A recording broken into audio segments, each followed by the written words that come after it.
Bismillahirrahmanirrahim. Bapak Ibu yang kami hormati dan Allah muliakan. Alhamdulillah pada hari kemarin kita sudah berziarah dan mengunjungi makam Nabi Daniel dan juga makam Luqmanul Hakim. Dan kemarin belum sempat kita jelaskan tentang siapa itu Luqmanul Hakim. Luqmanul Hakim ini adalah seorang laki-laki soleh ya, yang bertakwa kepada Allah, ahli ibadah.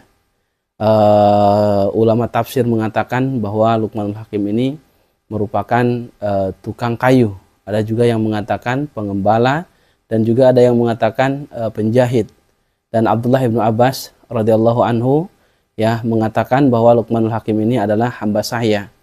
Bahkan Luqmanul Hakim ini berasal dari Ethiopia, dari Habasyah ya, Afrika.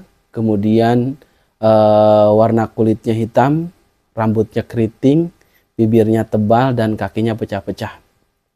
Akan tetapi dengan kondisi seperti itu, Luqmanul Hakim ini ya diangkat namanya, diangkat derajatnya oleh Allah Subhanahu wa taala, dimuliakan oleh Allah Subhanahu wa taala. Bahkan Allah Subhanahu wa taala sampai menetapkan satu surat yang namanya Luqman ya, surat Luqman. Bapak Ibu yang kami hormati dan Allah muliakan, di dalam surat Luqman tentunya ada untayan-untayan nasihat yang diberikan oleh Luqmanul Hakim kepada anaknya. Sebagaimana terletak pada ayat yang ke-12 di mana Allah Subhanahu wa taala berfirman, "Wa idz qala Luqmanu libnihi."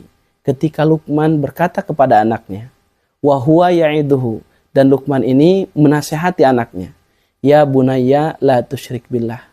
Wahai anakku, janganlah engkau menyekutukan Allah. Kenapa? Inna syirka la dzulmun azim. Karena syirik, menyekutukan Allah, merupakan kezaliman yang sangat besar, yang paling agung. Tentunya Bapak Ibu, kezaliman ini terbagi menjadi 3. Yang pertama, dzulmul insan li rabbihi. Kezaliman yang dilakukan oleh manusia kepada Tuhannya. Dan ini merupakan adzlamu dzulmi. Kezaliman yang paling besar, kezaliman yang paling dahsyat. Bagaimana seseorang bisa zalim kepada Tuhannya? Yaitu dengan menyekutukan Allah, dengan syirik kepada Allah, dengan menyembah kepada selain Allah, dengan berdoa kepada selain Allah, dengan meminta rizki kepada selain Allah, dengan meyakini ada sumber rizki selain Allah. Maka ini adalah kezaliman yang dilakukan oleh manusia kepada Tuhannya, yaitu melakukan kesyirikan, yaitu menyekutukan Allah Subhanahu wa taala. Yang kedua, dzulmul insan li nafsihi. Kedzaliman seseorang kepada dirinya sendiri, yaitu dengan melakukan maksiat, dengan melakukan dosa.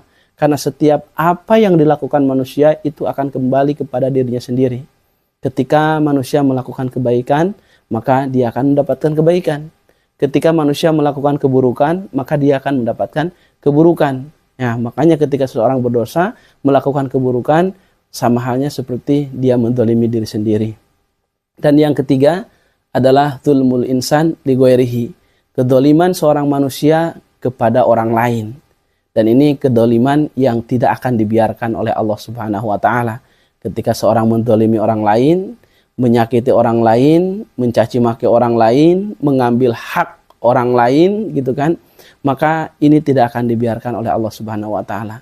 Suatu saat nanti orang yang dizalimi akan diberikan kesempatan oleh Allah untuk menuntut dia di akhirat ya.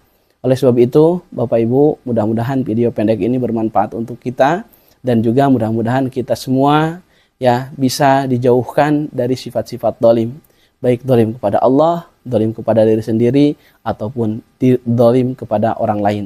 Terima kasih. Assalamualaikum warahmatullahi wabarakatuh.